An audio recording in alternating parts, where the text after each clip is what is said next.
Good morning, everyone. Thanks for joining the Sunday Knowledge Sharing webinars from Rainbow Children's Hospital. My name is Dr. Rohit. I'll be your host and moderator for the day. We have two eminent panelists who have joined us to answer all questions. I'll introduce them to you, and also we'll go through all the questions that have come from all of you. Just wanted to mention that since this whole COVID situation started and the first lockdown that happened somewhere in March, Rainbow Children's Hospital has been completely operational. All emergency services and OPDs are functioning. Our doctors are fully available. We also have extended the hours and made sure that clinics are available in the morning and evening for support of our patients. So anytime you want to visit the hospital, you're always open to visit. But there are a lot of questions that we have and we'll answer them for you. There are certain, since the time the lockdown has started, there are lots of questions. All of you come to us with questions that we answer for you. So we thought it makes sense that we have a public webinar where we are able to answer all your questions as much as possible. And we've been using multiple channels to make sure that we're able to reach out to you. In this situation, one of the key questions that have come repeatedly is regarding vaccination, right? Every kind of question. Is vaccination safe? Can I come to the hospital?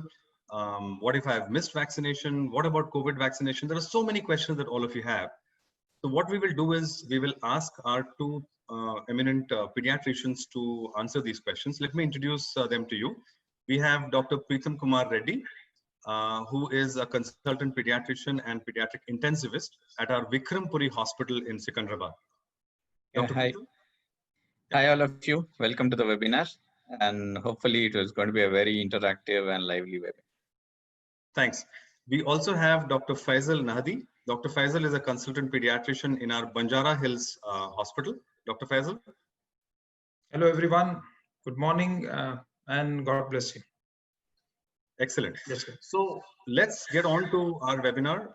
What we have done is we're trying to make it more interactive rather than having a lot of slides and telling a lot of scientific information. Let's focus on specific questions that patients have been asking us. So we have divided into multiple types. There are some general questions. There are some questions pertaining to hospital visit, and then very much focused on vaccination. So I will be calling both our speakers to answer them. And based on their experience over the last 3 or 4 months, they'll be able to potentially answer all your questions and all doubts that you have. So the very first question that comes up, from our patients very regularly, right, is that how has the COVID pandemic affected children? Do the children get affected if the parents turn positive? We have a lot of cases there. So maybe Dr. Preetham, if you can, shed some light here and help the parents in understanding this better. Yeah, basically, yes, children also have been affected in the COVID because naturally when the parents get affected, these kids are definitely in contact with the adults and end up getting infected. But one good thing about this is probably because they don't go out and they did not have too much of chance to go out. So the infective load has been lesser in these children. So not too many children fallen sick unless until any close contact has got sick. And other advantage what these children have is we all know or the science says that the coronavirus attacks the ACE2 inhibitor, and it binds to that and ACE2 receptor and then binds to it and then gets inside your body. So luckily these ACE2 receptors in children are very less. So that's why probably the amount of sickness what we've been seeing in children has been definitely been lesser as compared to adults. So most of the children whoever have been affected have been very asymptomatic and had very, very few and mild symptoms. And one of the protective factors for all these children is, apart from COVID-19, there are other coronaviruses also which are there in circulation, which commonly cause mild pneumonias and mild colds and coughs. And fortunately, these children, especially getting exposed in school, or they would have had prior experience or prior exposure to these viruses. So that's how it has given a partial protection to these children against COVID-19. So that way, children are much more safer as compared to adults. Having said that, I also have to question you that we have seen some children who have come very sick with very low platelet counts, bleeding everywhere, and typical of ulcers of COVID. So those also we have seen, but the proportion has been very less. So I would say pretty much children are, by God's grace, more protected than adults. But again, if you notice any of the symptoms, you will have to come back to the hospital rather than wait on it. Thanks, Dr. Preetham. Dr. Faisal, have you been seeing COVID positive patients amongst your patient base? Yeah. Hello, everyone.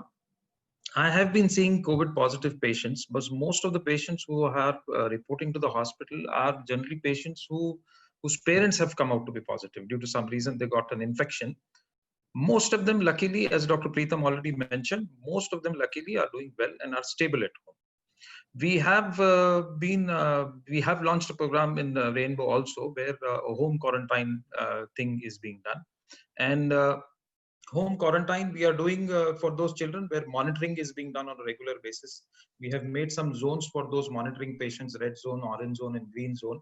Most of these children are luckily in the green zone and are safe at home, stable at home, with minimal medications required and more of observation on a daily basis being done by our team. They are not falling sick as such very much. They are coming with mild symptoms. Yes, there are few children who have come sick also, but hopefully the recovery is good. So, Dr. Faisal, continuing on that, are there any general guidelines to keep children healthy at home? A lot of our people have asked this question. Can we just avoid it? Do some, prevention is better than cure. And this COVID-19, is it leading to any psychological impact on our children? The more with the see our children's or our generations have never faced a lockdown situation like this for the last 3-4 months. The major impact on a child is he's closed indoors in the house. He's not having his exposure of his play and those things. And second, most of the things are happening at home, like work from home, school online classes and those things. Negative news coming more at home regarding deaths or the social medias circulating some newses and those things, where a positive atmosphere is not being made at home, which is affecting children more. That is a worry. What we should be worried once we are coming out of that lockdown phase also, that a positive, it's each and every parent's responsibility to make a positive atmosphere at home, a healthy atmosphere for their children, a happy atmosphere for them, because you need to understand they are more vulnerable than adults at home right now. He has very less access to his friends. He has less access to good news, play, and those things. So we are the one who have to create a positive atmosphere at home. Dr. Faisal, do we, we always talk about wearing masks and the general guidelines for adults. Yes. Children at home, does it apply to them? Do we have to be strict with them too? See, if they're going out, yes, you need to. But generally, children less than 3-4 years, it's quite difficult to put a mask on them. Avoid going out. That's the most sensible thing which can be done at this stage, at least. Social distancing and those things, most of them are following. Most of them are practicing, and that should help. Within the house, I don't think so. If you don't have a patient or anyone at home who has a cough, cold, fever, or you're dealing with any symptoms like COVID positive things or anything at home, till then, if they don't wear masks within the house, it's fine for them. Great. Yeah. Also, I just wanted to add that wearing a mask, N95 is not recommended in children less than 7 or 10 years old. But above that, yes. Again, also, please remember that whenever somebody is wearing a mask, it is important to maintain the mask hygiene. So do not wear the mask just for the sake of wearing it. You would see a lot of people wearing the mask just on the mouth, below the nose. So all those things definitely won't help. So always do remember that whatever you are wearing the mask for two reasons. One, you are trying to, whoever is there in front of you, you are trying to not get an infection from that person. So only when you cover your nose and mouth, it is effective. And again, it also works the other way around also. The person who is in front of you also should not get the infection from you by any chance you are infected. So that's why it's all the more important that both of us maintain that mask hygiene so that we don't end up infecting each other. And studies have shown that wearing these masks, if both of us are wearing the mask, the chances of transmission are less than 1%. So it's always important that we teach our children mask hygiene and also hand hygiene. So both are equally important to keep ourselves safe. Great. So Dr. Faisal, we keep on talking about sanitizers, right? So sanitizers, are they safe in children to be used at home, or is it meant only for adult? Any guidance there? A little bit amount to disinfect the hand is fine. See, they come with a universal guidelines that this much alcohol based sanitizer has to be there. Okay, so something less than that is no more a sanitizer. So Correct. there is nothing as such that there is a special kids sanitizer, but you ensure that you only put sanitizers on your baby's hand just to wet it and ensure that they shake the hand a little bit and dry it off. Okay, that's helpful. Yeah. Dr. Preetham, one question that comes, and I mentioned that, we all know we have been working through this pandemic. We've always been available in the hospitals for our OPs and emergency. But families are asking that, is it safe to visit hospital in current situation? There are the typical hospitals are full of people. So these large gatherings, can they put the children at risk? So what has been your experience? Fortunately, I would say the load of non-COVID diseases has been very low. So that way, the hospitals have been pretty much empty because not many children, of course, are isolated at home, so not going to school. So there is no way the other diseases are getting transmitted. So that way, the children are safer. So that wise, the diseased children whom we are seeing on a day-to-day basis has definitely drastically come down. I would say in a typical OP of ours, normally in a normal time, we would have seen 70% of them would have been diseased or some diseased children. Uh, Now the current situation is hardly 5% or 10% of them are diseased for some reason, and most of them are mild fevers for 1 or 2 days. So that way, the diseased children definitely has come down because of lockdown or whatever, or the isolation procedures, whatever it is. Okay. And second thing is, all the hospitals have tried to now uh, look at having a proper social distancing norms. And also we have tried to keep screening at every level, where children with fever are sent a different way, or children with respiratory symptoms are sent to a different OPD. So all these we've been trying to do so that we isolate children who are diseased from children who are healthy and who have come for a vaccine visit or some other visit. So that way, I think, even if you look at typically all of our hospitals, we have removed almost 50% of our chairs, try to make a lot of distance between one chair and another, so that we prevent the transmission and maintain the social distance of 3 to 6 feet, whatever, wherever possible. And definitely large gatherings, yes, we are not encouraging. So that's why we are staggering. And we are trying to, what we have done is we have also spaced out the appointments everywhere so that people don't crowd. And also we have minimized the attendants entering into the hospital. We are only allowing one parent with the attendants most of the times, unless the kid is very small and you need help. So most of the time we have done that to reduce the amount of footfalls in the hospitals, unnecessary footfalls. I would say a lot of people coming in alongside the parent or grandparents. So we have tried to reduce it for for I would say the safety of all of us. So that ways we have tried to reduce the amount of people gathering in the hospital. Now, apart from that, yes, we have put all the disinfectant procedures. Every room of ours is disinfected after a patient visit, and definitely all of us are wearing those protective gear to prevent infection. So those ways, I think, I would say almost all of our hospitals are safe to handle this situation, and also help out parents who are coming, and of course make it safe for them as well. Great. That's good. So this is a question for you, Dr. Faisal. So, you have a very large patient base. So the question is, should we visit the hospital if my child is COVID positive or at high risk? High risk means maybe the parents are positive or some uncle is positive at home. Should I come to the hospital? That's a very, very common question. That's a very common question which I face in daily practice, because now everyone should know that by the end of 3 months, we need to be educated and we need to be smart. We can't be educated and become too panic and behave like too panicky, which will affect the health of a child by not visiting a hospital. Okay, so post pandemic or during the pandemic and those things, what steps we have taken is we have started Hello Doctor, where a video consultation is available with your doctor.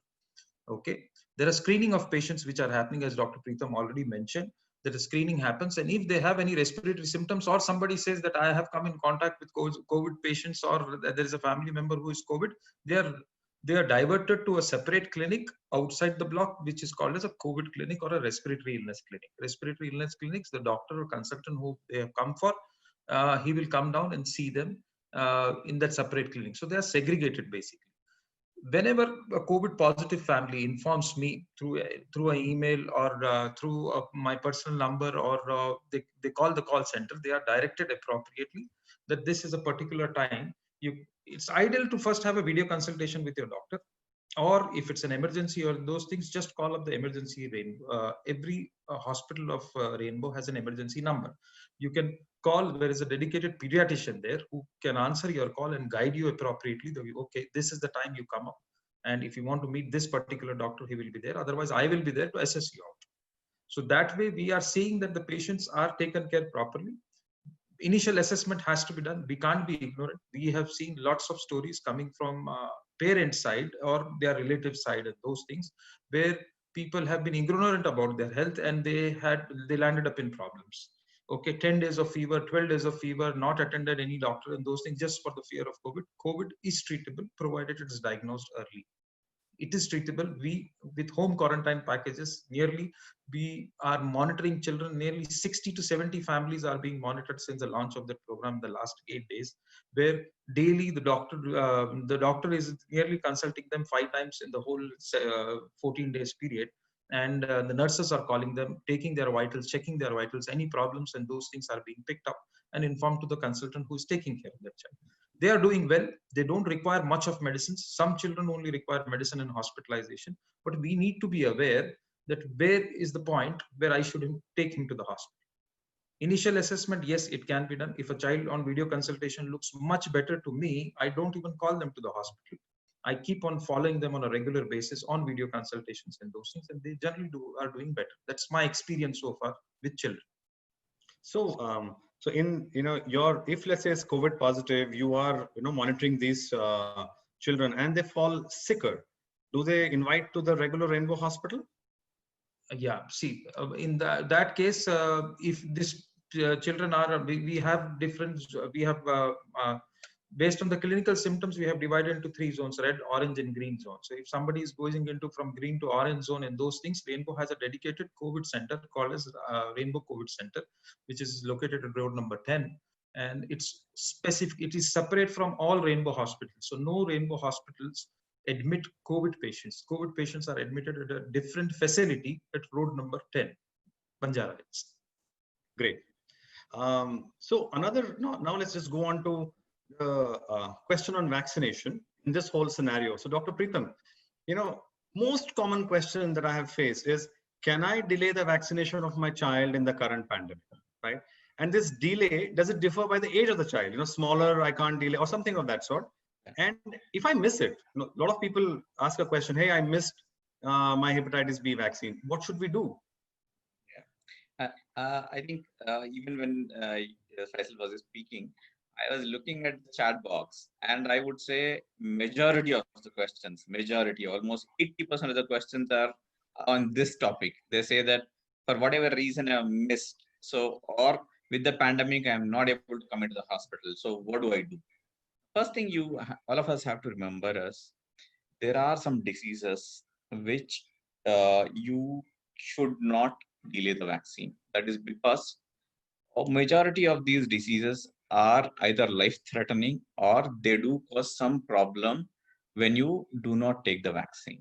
So let's say MMR. MMR is measles, mumps, and rubella. So measles, we know, is a very dangerous disease. It can definitely debilitate a person. And also something like polio. You can't expect, if you miss out on these vaccine and somebody gets polio and it becomes an epidemic, it is a double tamaka. You can't handle it. So we are already in midst of one pandemic and we don't want to end up in another pandemic, which can be equally deadly. So we have to definitely go ahead and get the vaccination of our kids. No doubts about it. Yeah. Some vaccines, like probably less than 1 year old, yes, you have to be regular with your vaccines because these are the ones which are primarily more lethal diseases, and kids of this age do not have too much of immunity, so that's why they need to be vaccinated on their schedule. No doubts about that. Now, second thing is about other age groups can be delayed. Now, uh, more and more we are into this pandemic, we realize that this is not going to go away next month or by September or August.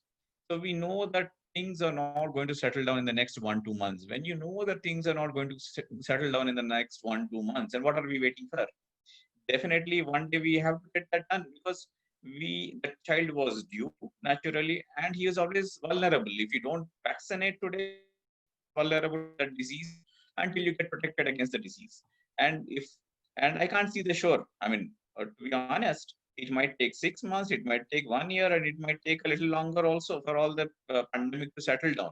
So that's why I think the best thing is to uh, get the vaccination done whenever it is due. And I would say a tip for almost most of the parents is take the early morning slots or slots where it is vacant. And there are some vaccination clinics also we are done or doing, or take an early morning slot where it is easy to walk in and go out. If you are worried about your child picking up an infection anywhere, you can do that. Okay, that part of it, yes, you can take appointment accordingly and then finish off the vaccine. So I would say better to get it done as soon as possible, primarily for children who are less than one, and more than one also, because the shore is not visible in the near future. I think it's better to get it done. Yeah, Dr. Faisal, I've seen the chat. There are a lot of your patients who have said that they have not taken vaccination for 2 months. So these are 6-month-old babies. So what do you recommend for them? They've missed it. See, I would like to answer this question to all, as Dr. Preetham already said, that there are vaccination preventable diseases which are called as primary vaccinations. Primary vaccinations cannot be delayed. In case of a pandemic, also lockdown and those things, okay, it cannot be delayed. Now we do understand the situation which has evolved over a period of 2 to 3 months. As Rainbow, we have given lots of inputs to our management, and our management was very adaptive to it, and we have taken lots of steps. First step, hello doctor, video consultation with your doctor. We can discuss about your vaccinations and those things. If you are too concerned that you need to discuss with me, my patient needs to discuss with me before taking a vaccination, okay, video consult. Second thing, we have started special vaccination clinics. These are segregated from the normal routine OPDs which are regularly being happening throughout the year. So separate vaccination clinics, these are not online appointments. These appointment slots are generally there with the call center. So you call for every doctor, for me, Dr. Preetham and other colleagues of mine and those things, you can ask them that when is the vaccination clinic for Dr. Preetham or Dr. Faisal. They will say, for me, example, 9:30 to 10:30 in the morning are only slots given for vaccination patients, less infections during that time in the hospital. You can come see your doctor personally and go away early. That's a sensible slot. So rather than coming in the middle of the day, it's always better to come first in the first appointment in the morning and take the vaccination that time. Rainbow has also rolled out home vaccination plan, home vaccination for children who are more than 1 year old, for children, for adults, and for elderly people at home. So now there you can go to the website. It has all the details of one point of contact where you can contact and book a slot for home vaccination, where a team of a doctor, a nurse will come over to your home when the vaccination is pre-ordered, and they come over to your home and give the vaccination safely at your doorstep in your premises. Okay. Third thing we have started is Rainbow Community Service, community vaccination service. Community vaccination service, a community, if you have a gated community, you have a community hall, you can contact one particular designated person, which is his names and details are there on the website. Okay, but the community can approach, okay, we have 20, 25 families who want to take a vaccination. We can organize a segregated time slot wise vaccination camp for a particular day there. And vaccinations can be given in presence of a doctor and a nurse. So these are various platforms where we are trying to help. And I think so that should be helpful. Don't delay your child's vaccinations anymore. I have seen lots of comments coming in the chat that I have delayed the vaccinations for 2 months, 6 months, and those things. No. Children's hospitals are generally safe. I repeat, children's hospitals are generally safe. The situation in adult hospital, multi-specialty hospitals are quite different than children's hospital. Children's are not coming that sick to the hospital. They are not reporting that sick. Okay, they are coming in contact with patients at home, and then they are catching up sick and they are under monitoring. That's understood. That's fine. Okay, so vaccination preventable diseases are your primary vaccinations. You should not delay it. You should get it done. Great. One question that came up, and you mentioned about it, Dr. Faisal. We're already taking regular vaccinations. So what are these flu shots? People are saying, hey, you need to take flu shots too. This is meant for adults. Is it needed for children too? And why are they needed every year? See, every year it is. See, flu shots is something, Dr. Rohit, which is flu shots is nothing but it's a seasonal flu vaccination, which is based on WHO recommendation. WHO, World Health Organization, recommends the vaccinations companies to make this particular strain. So at one time, all the companies will have one type of particular strain only. They will not have different strains based on WHO recommendation. Every 6 months that strain changes based on WHO recommendation. One is called as a northern hemisphere strain and southern hemisphere strain.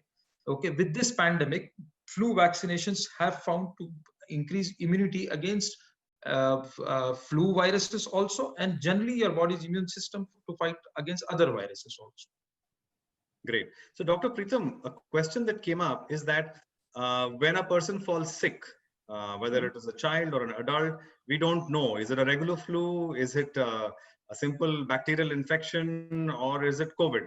So if I have taken flu shot, then will it really help me to rule out some infections and say point more to COVID? What is your thought there? Basically, a flu shot. If we talk about influenza, it is generally more lethal or more problematic in kids who are less than 5 years. People have a misconception that influenza is probably more common in colder countries and not common in countries like India, where it is warm and people might be fine. No, actually, the people dying in developed countries from influenza is probably a little more than what happens in abroad, or in colder countries. So that's why our kids are also equally vulnerable to influenza as compared to anybody sitting outside India. That's why it's important that we get flu shots, and also till at least 5 years of age, because that is when we are more vulnerable. And second thing is, flu shots unfortunately do not guarantee 100% protection, because the strains in a particular, let's say this season, there are a lot of influenza causing strains. There might be 20 of them in circulation, but the commonest ones would be 4 or 5 of them. So 4 or 5 of them would be there in this year's vaccine, but not necessary that only these 4 will cause infection in you. So that's why it is roughly around 50-60% protective only. So it's not 100% protective, but it is worth it. And other thing, when it comes in relation to COVID, if you look at what does a flu shot do? When you give a flu shot, naturally it does start stimulating your body to producing an innate immunity, what we call it. So it tries to stimulate your body to start protecting yourself against foreign viruses.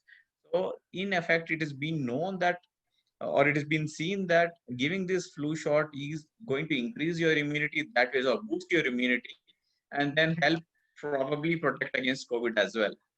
And because the flu viruses keep changing every year, and WHO keeps releasing new strains every year, so that's why every year flu shots are required. And India actually is a tropical country.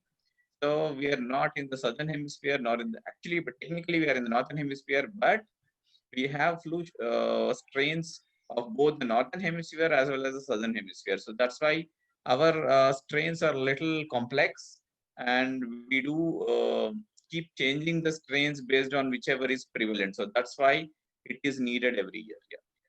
Great. That's good. So, Dr. Faisal, we are, Yeah. you talked about home vaccination, right? And that's true. As Rainbow, we want to reach out to the community. We want to reach out to our children.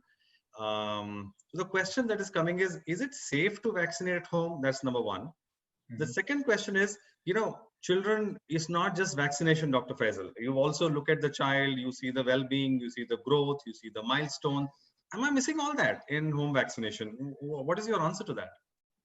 See, home vaccination, we generally strongly recommend that children who are less than 1 year should still visit the hospital and get the home vaccination, the vaccination done, the regular vaccination. The reason is there are lots of ifs, and you need to assess the child. You need to see the development. You need to see the overall growth. That the first year is that's very crucial regarding development, social milestone, and those things. It's better you see your regular pediatrician during that time and assess the child and then get the vaccination done. Suppose I'll give you one situation where I had seen a child who had mild cold and I was not able to give the vaccination. But I recommended them, okay, I have done your assessment right now. Your child requires simple medicines and those things. And I'll write the vaccination. You book an appointment with the home vaccination team for the vaccination next week. So that could be done. And in very rare situation, but strong recommendation, less than 1 year, visit the hospital during the vaccination OPD time with an appointment. That would be better to avoid overcrowding in the hospital, to avoid waiting for the doctor, and to avoid coming in contact with any other patients. If that's your concern. Yeah. So, another question, Dr. Preetham. This is Dr. Rohit, 1 second. I think yeah.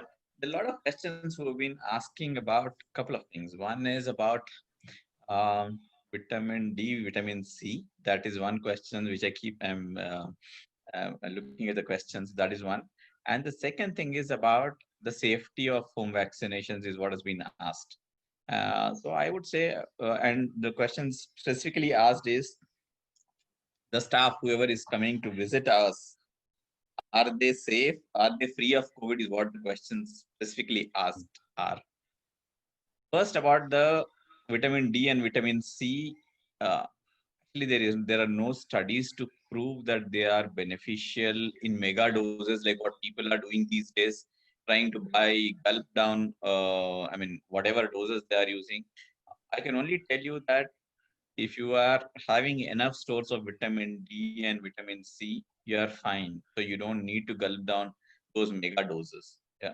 Unless you are deficient, I don't see any reason why a mega dose is going to help you from getting attacked by COVID. Okay, so that is one thing which all of you have to remember. And second thing is, the second question commonly asked is, with this lockdown, I'm not able to go out.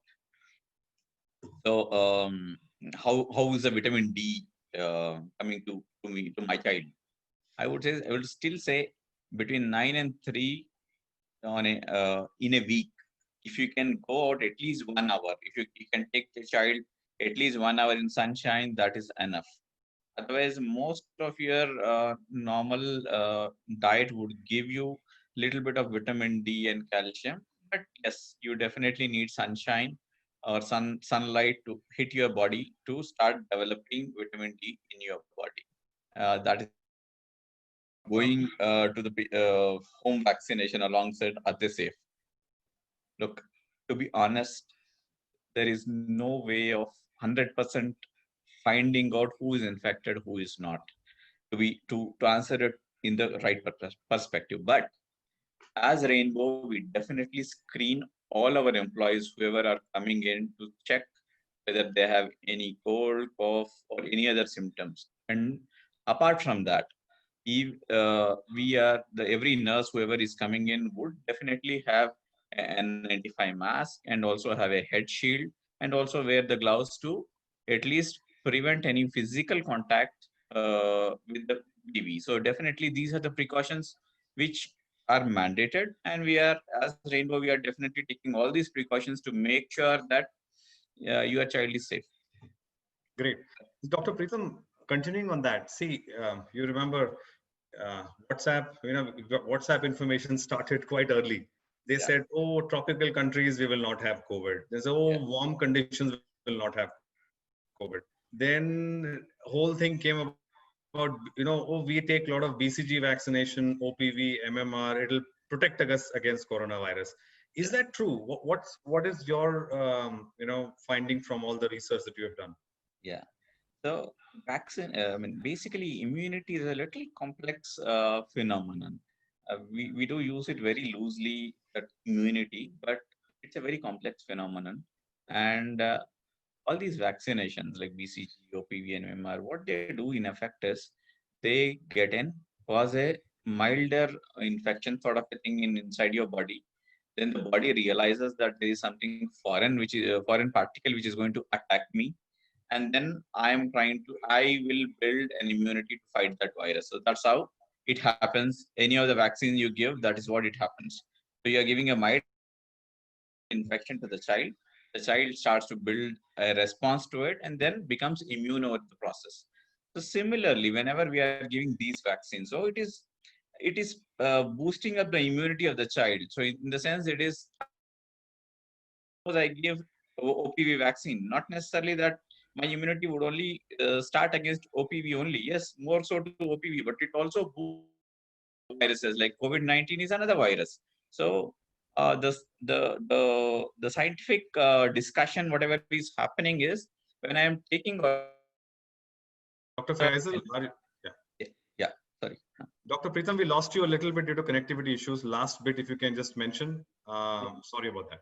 Yeah. So what it means is, in effect, like things like BCG and OPV and MMR definitely. Hello, everyone. Really apologize. There was some connectivity issues. We're coming back online, and we have 3 or 4 more questions that we need to answer from all the questions that we have received.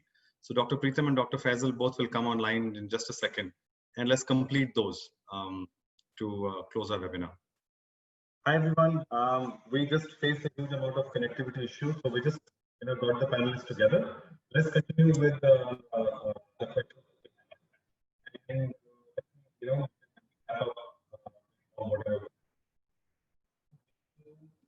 The next question that comes up is there any change in the vaccination schedule based on the current pandemic situation? Dr. Faisal, your view. As such, there is no change in the vaccination schedule in the current pandemic situation. Vaccination, whatever they are still recommended, and there is no change due to the pandemic on the primary vaccination schedule. Primary vaccination schedule remains same. There is now based on the pandemic, the elders and adults are also advised to take vaccination. Elderly, especially 50 years plus, they're advised to take an extra dose of pneumococcal and the flu shot. So that's something new for adults, elderly, not for children. The question that is coming from everywhere, obviously, COVID is here to stay. Everyone talks about vaccinations and COVID vaccinations in the pipeline. So the question that comes is, where are we in the status of COVID vaccination? Is it going to be safe for children, or is it being tested only for adults? Dr. Preetham will, give some information on this.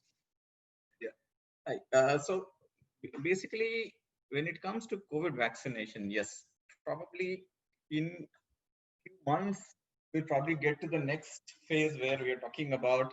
As of now, there are different vaccines companies which have jumped into the fray, and they are looking at making these vaccines.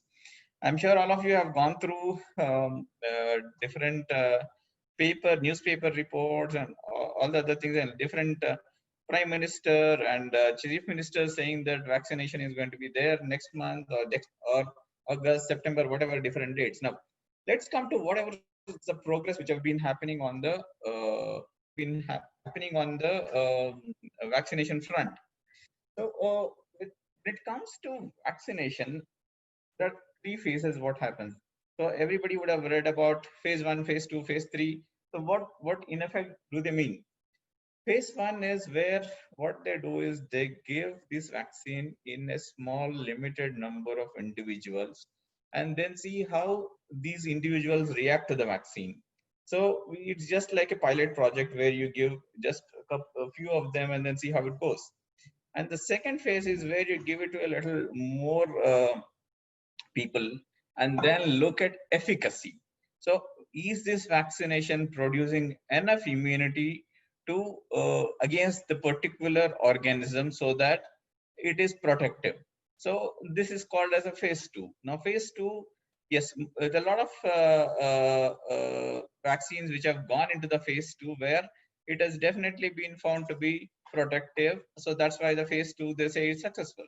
Now, what is this phase 3? Phase 3 is where it's the next stage where you give it in a lot of people together and then look for the other trials, like you are evaluating both for side effects, you are evaluating both for effects, side effects, and other things as well. So when you complete phase 3, then you know that, okay, this vaccination is ready to be launched. Now, there are few vaccines which have gone into the phase 3, especially the Oxford vaccination and a couple of them from China who are into the phase 3. So probably these 3-4 vaccinations might come in the near future where we can look forward to getting these vaccines done. Now, when we look at what about India? I mean, where are we when it comes to vaccination, and can we get vaccinations in India in the near future?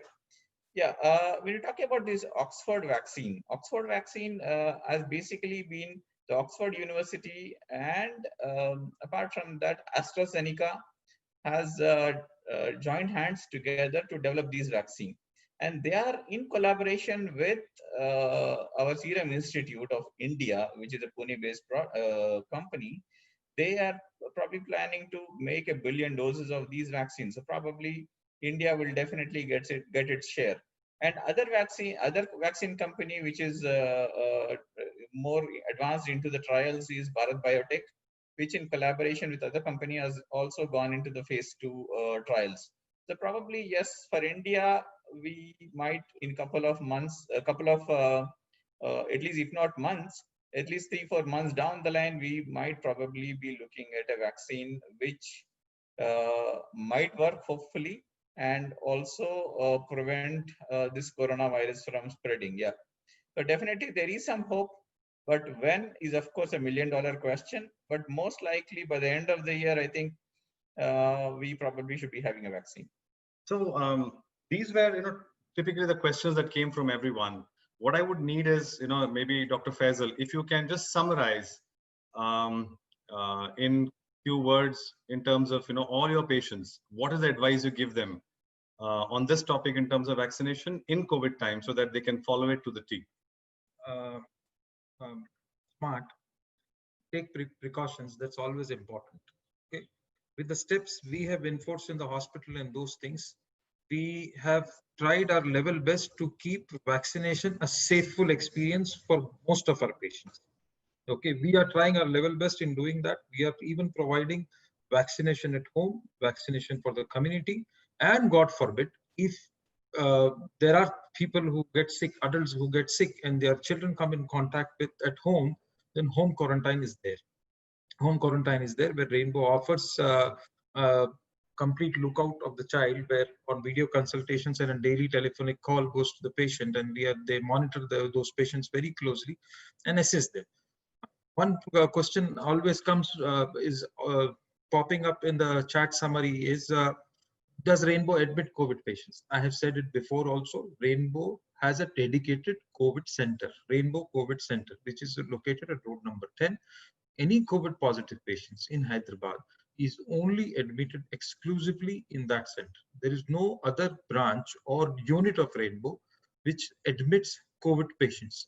Extending COVID, treatment to COVID patients or COVID positive patients is only through video consultation. Physical admissions are only at Rainbow COVID Center, which is at road number 10. Thanks, Dr. Faisal. Dr. Preetham, there are a lot of patients from your side too. Any quick summary before we close the session? So just to summarize things, I would say, yes, COVID is definitely a disease which you are looking at. Probably 6 months, 1 year, it still is going to stay with us. So we have to learn to live in this world with COVID alongside us. And social distancing, keeping your masks on, and all these things definitely would help. If you have a child who is not doing well, please come early to the hospital and take appropriate care. And children are overall better off as compared to adults. And when it comes to vaccination, please do not delay the vaccination, because they are equally important. Apart from all these things, they are equally important. So you can definitely choose your slots and take advantage of other things like home vaccinations also, if at all you are very scared to come to the hospital. And apart from that, yeah, vaccines for COVID are probably in the pipeline. So there is, in all these bad news, there is definitely some ray of hope which is emerging out from Indian companies also, which are looking at probably vaccinations in the near future. So, and one important thing which I want to summarize for all the parents out there is, please support your child. Like you, your child also is equally stressed. Stressed because she's not able to go out, stressed because every day you've been talking all negative news. There are so many cases, so many died, so many, one of our relative is in the ICU, they're not getting beds, this, that. So definitely all these would carry a lot of negative thoughts into your child's brain. Please support them and make sure that they are positively encouraged. So do not think that this is end of the world. Definitely the world is going to go on, it's going to move on. And the world has seen much better pandemics, like Spanish flu, and every 2-3 years there used to be something like plague, cholera, and depression, wars, all those things. The world has definitely gone through all these things, and I'm sure it will definitely go through this also. So be positive and then keep going. Thank you, Dr. Preetham and Dr. Faisal. Quick, the final summary: please do not delay vaccination. That's the first thing they said. Second, look after your child. They also are mini adults. They have their own psychological issues. We have to support them. Third, our hospitals are safe. Any Rainbow hospital, please do step in. Make sure you come in the morning so that you have no mixing with any unhealthy child. Even if children are unhealthy, they always go to separate area. So our regular hospitals are always safe. And in case you have any kind of COVID situation in your family, leverage home quarantine facility. Your doctors are available always to support them. And in case they have a problem, they will be looked after in our Rainbow COVID Center in road number 10, Banjara Hills. All our other hospitals are COVID free. So we have an exclusive facility to manage COVID, and we'll make sure that we don't let our patients down. So all our patients, they're our responsibility, and we'll make sure that we'll look after them. So thank you so much for all of you to join the webinar. Just wanted to mention that I'm sure you're having a lot of questions. You can reach out to our doctors. We have Dr. Preetham Kumar Reddy. His email ID is Dr. Preetham, DRPREETHAM @rainbowhospitals.in. And Dr. Faisal Nahdi, his email is DRFAISALNAHDI, Dr. Faisal Nahdi @gmail.com. We'll make sure we will answer your questions. We'll make sure that all your questions are used to disseminate information in our future webinars. We will do more such webinars on interesting topics. It's our responsibility to reach out to the community and help all our parents and families. So thank you so much for taking our time on this Sunday, and have a good day. Stay home, stay safe.